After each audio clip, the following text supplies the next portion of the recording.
à tous, bienvenue sur ma chaîne, j'espère que vous allez bien malgré qu'il fasse super chaud sa mère. Aujourd'hui on va parler du tongue split parce que ça fait super longtemps que vous me le demandez sur Facebook, Instagram, Twitter, dans les commentaires, partout. Donc on s'y attaque maintenant et puis pas de temps, il fait beaucoup trop chaud pour parler pour rien.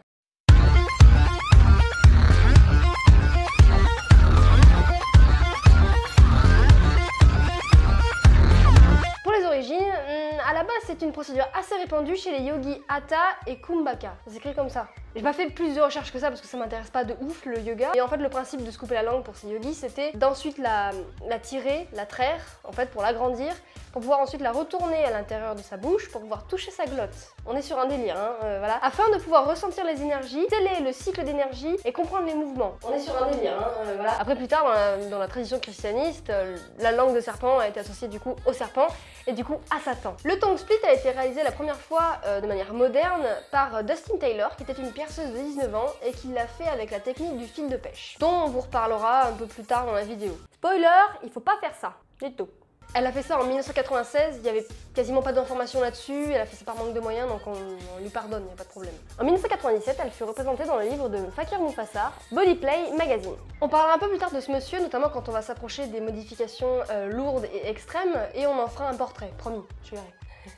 En 1997 aussi, Eric Sprague, alias Lizardman, je pense que vous connaissez plus sous ce nom-là, s'est fait couper la langue par un chirurgien buccal ou dentaire, je ne sais plus, à l'aide d'un laser à l'argon.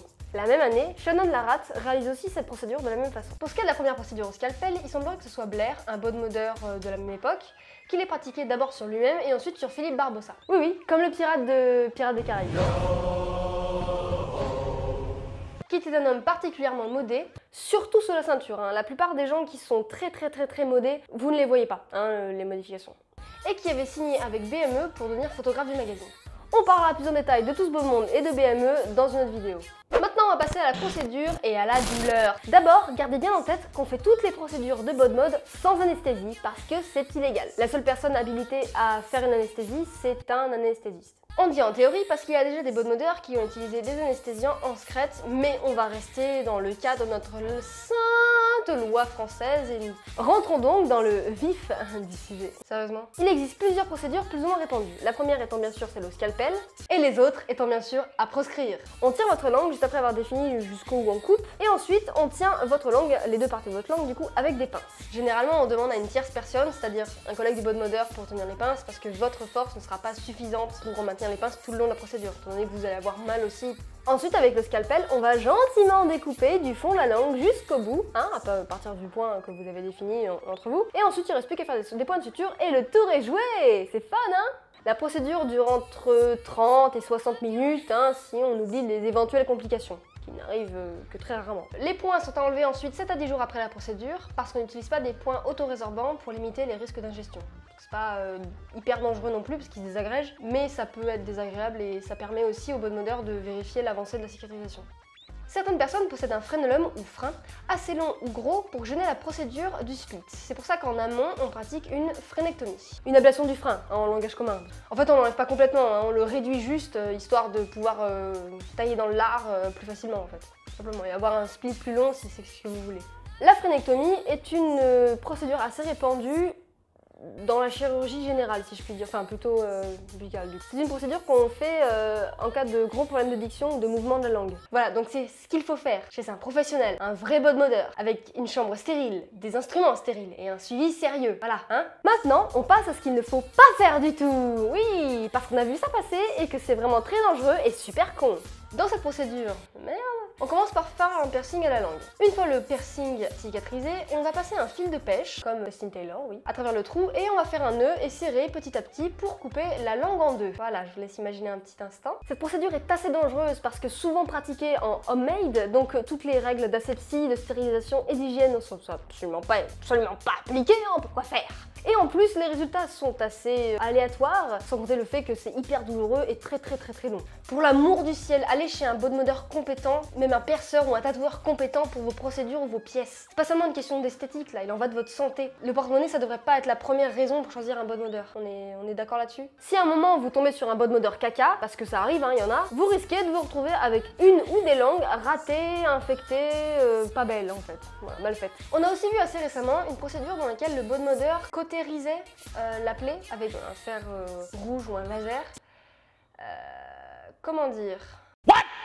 What the fuck? Ça fait des siècles qu'on s'emmerde à créer des fils chirurgicaux toujours plus pratiques et performants et le mec se fait chier à cautériser. What the fuck? D'autant plus que cette technique crée énormément de tissus cicatriciels durs, donc réduit un peu la mobilité de la langue, peut mener à des fourmillements dans le bout de la langue et des pertes de sensations, éventuellement des changements dans l'élocution de la personne, donc c'est complètement naze. En plus, ça enlève même pas le risque qu'elle se recolle dans la bouche. Enfin, pourquoi? Il était américain, juste au cas où. Mais en France, on a aussi des modeurs de merde, mais bon, voilà. On n'est pas ici pour blâmer, donc on citera personne. Pour ce qui est de la douleur pendant et post-bod mode, ça dépend de tout le monde en fait. La douleur est quelque chose de bien trop subjectif pour qu'on vous dise quelque chose, enfin, ça va te faire très mal, tu vas tomber dans les pommes, ou au contraire tu vas pas le sentir passer. Évidemment que ça fait mal, on vous coupe le steak en deux, restez réaliste. Sans oublier aussi que vous n'êtes pas anesthésié, tout se fait à vif lorsque vous êtes conscient et que vos nerfs aussi ils sont conscients. Passons maintenant à la cicatrisation et aux soins. Pendant la première phase de cicatrisation, vous allez avoir donc 2 langues gonfler sa mère dans la bouche. La cicatrisation dure entre 2-3 semaines, allez 1 mois maximum. C'est très rapide, comme le piercing de la langue et comme le venom, parce que votre langue est en contact permanent avec la salive et que ça accélère pas mal la cicatrisation. Il faudra bien sûr avoir une hygiène buccale super stricte pendant toute la durée de la cicatrisation. Et même après d'ailleurs. Et même avant, parce que ça cache rien. Pas de cigarettes, pas d'alcool, pas de drogue, pas de contact génito-buccaux, pas de nourriture difficile à mâcher, à avaler, épicée ou qui pourrait vous faire mal, genre du pain ou des plats mexicains, indiens, des trucs avec un max de piment. On se brosse les dents 3 fois par jour, on utilise du bain de bouche sans alcool bien sûr, 1 à 2 fois par jour les premiers jours de la cica, juste histoire que les bactéries ne prolifèrent pas à l'intérieur de votre plaie, parce que ce serait pas mal une petite infection. On oublie bien sûr toute pratique sexuelle génitale, buccale, voilà, quelle qu'elle soit, que ce soit un simple bisou avec la langue, parce que dans la bouche de votre partenaire il y a des bactéries que vous ne possédez pas et qui peuvent vous infecter, oui. Que ce soit ça ou une fellation, un cunnilingus, quelque chose d'un peu plus sexuel. Vous allez devoir effectuer des exercices. Une sorte de workout de la langue en fait. Ouais, c'est ça, à peu près. Afin d'habituer vos langues à être séparées et à bouger de manière indépendante. Donc par exemple, vous allez les lever vers le haut, vers le bas, chacun de son côté, puis dans l'autre sens, à droite, à gauche, puis chacun de son côté, faire le tour de la bouche, pourquoi pas, les faire applaudir, nager, enfin bref voilà, vous pouvez trouver plein d'idées sur internet, étant donné qu'il y a, c'est une procédure qui est vachement répandue, pas mal de gens qui font des vidéos, qui bougent leur langue, etc. Et même votre body modeur vous donnera, je pense, j'espère pour vous, des conseils sur quel mouvement adopter pour avoir une mobilité optimale et une cicatrisation dans les meilleures conditions. Ces exercices donc sont très importants car ils permettent de désynchroniser vos langues. En effet, ça fait au moins 18 ans, parce qu'on fait pas cette procédure avant la majorité, que ces 2 bouts de langue sont collés, ils font tout ensemble. Donc il faut bien les habituer à ne plus l'être. Voilà, ne vous inquiétez pas, dans la bouche, elles reprennent leur forme initiale et elles se désynchronisent pas si vous leur demandez pas. Sans compter que ces exercices peuvent permettre à vos langues de ne pas se recoller pendant la cicatrisation. Ce sera quand même un petit peu dommage, voilà. Une fois la cicatrisation terminée, les exercices seront toujours utiles afin de maintenir vos langues en forme en fait, de maintenir une mobilité et une indépendance de vos langues optimale. Sans compter qu'il faut aussi éviter les éventuels zozotements et problèmes d'élocution. Donc ça reste toujours utile de faire votre petit sport quotidien en fait. Voilà. De manière générale, on observe très peu de perte de mobilité, de changement d'élocution, de perte de sensation, de perte de goût aussi. Le goût n'est absolument pas affecté par cette procédure. Après, parfois, selon les types de procédures, donc avec des points ou avec la cautérisation, on peut observer des fourmillements ou quelques pertes de sensation à des endroits très précis, les endroits qui sont cautérisés notamment. Au long terme, vous pouvez avoir quelques problèmes de mobilité ou de sensation, mais ça va jamais plus loin que ça. Dans votre bouche fermée, l'harmonie elle reste en fait, parce que vos langues vont reprendre leur forme initiale, si je puis dire, donc il n'y a pas de problème là-dessus, vous allez garder une bouche normale. Et c'est pareil, quand vous parlez, si vous n'y pensez pas, votre langue elle va continuer à agir comme elle a toujours fait. Elle est en debout, mais elle agira comme si elle était toujours en un seul bout. Dans chaque procédure, il y a des risques. Dans un cadre sécurisé, chez un body modeur compétent, consciencieux et propre, les risques de septicémie, d'infection ou de ratage sont quasi nuls. Les seuls risques qui peuvent éventuellement arriver sont des risques de petite hémorragie. En effet, votre langue est irriguée par plein de gros vaisseaux sanguins et il se peut même que votre body modeur vous dise bah non, ça va pas être possible. Parce qu'une veine peut très bien passer par l'endroit où on va couper. Après, généralement, si on reste bien au centre, il ne devrait pas y avoir de soucis. Mais si jamais votre langue est particulièrement bien irriguée, vous pouvez rien y faire. La procédure vous est inaccessible. Après, le scalpel peut tout à fait passer à travers un des vaisseaux sanguins qu'on n'a pas forcément vu, et à ce moment-là, une petite hémorragie peut advenir. La cautérisation peut être utile à ce moment-là, mais parfois, les bone modeurs peuvent ne pas savoir comment endiguer cette hémorragie, et un tour à l'hôpital sera alors nécessaire. Vous pouvez tout à fait aussi tourner de l'œil pendant la procédure, ce qui est parfaitement compréhensible, hein, on vous coupe quand même la langue en deux. Mais ça reste assez rare, parce que je pense que la douleur garde les gens éveillés la plupart du temps. Le plus gros risque en post-procédure, c'est le recolmatage. En effet, si vous ne faites pas vos exercices, ou si vous ne prenez pas très à cœur votre cicatrisation, vous n'en prenez pas soin, vous ne la surveillez pas de très près, il se peut que vos langues se recolmatent. Ce recolmatage peut aussi mener à une perte de mobilité. Pas définitif, hein, tout comme le split tongue n'est pas définitif, il existe des moyens pour recoller les deux bouts de langue, hein, même si ça fait une cicatrice assez violente. Mais ce serait quand même dommage de payer une procédure pour pouvoir au final avoir un bout de langue recollé. On peut aussi avoir quelques infections dues à la consommation de tabac ou d'alcool ou de contacts génito-buccaux. Hein. Quelques légers changements d'élocution, mais qui ne restent jamais bien longtemps, d'après ce que j'ai vu. Le mieux étant de bien choisir son bone odeur, ne pas hésiter à se déplacer et en prendre très soin de vos langues.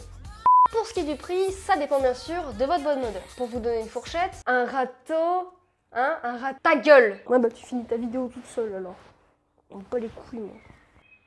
Pour vous donner donc un ordre de prix, comptez entre 300 et 600 € pour avoir une procédure bien réalisée. Ah bah oui, la bonne mode ça coûte, hein, c'est un luxe, hein, on le dira jamais assez. Ouais, bon, rappelez-vous de ne jamais choisir votre bone modeur en fonction de votre portefeuille. Hein. Même d'ailleurs pas que votre bone modeur, hein, votre pierceur, votre tatoueur, ne choisissez jamais en fonction du prix. Alors évidemment qu'il y a des charlatans et qui vont vous faire payer bien trop cher par rapport à ce que c'est. Mais la plupart du temps, si les prix sont trop bas, c'est que c'est louche. Donc veillez à bien vous informer sur les différents bone modeurs de votre région, de votre pays, parce que se déplacer c'est important, et à choisir celui qui conviendrait le mieux à ce que vous demandez. Pour ce qui est de l'accessibilité, c'est une bonne mode assez répandue, assez populaire, pour la simple bonne raison qu'on ne la voit pas, hein, si vous n'ouvrez pas la bouche. Donc il n'y a pas de problème, vous pourrez trouver assez facilement un bonne modeur qui pourrait vous la faire. Voilà, c'est déjà la fin de cette vidéo, j'espère qu'elle vous a plu. Si c'est le cas, n'hésitez pas à lâcher un pouce bleu, un petit commentaire pour me dire qu'est-ce que vous voudriez voir sur la chaîne. Vous abonner à la chaîne, likez les réseaux sociaux, Facebook, Twitter, Instagram, tout est dans la description, n'hésitez pas à y aller. Et moi je vous dis à bientôt, au revoir. Au revoir.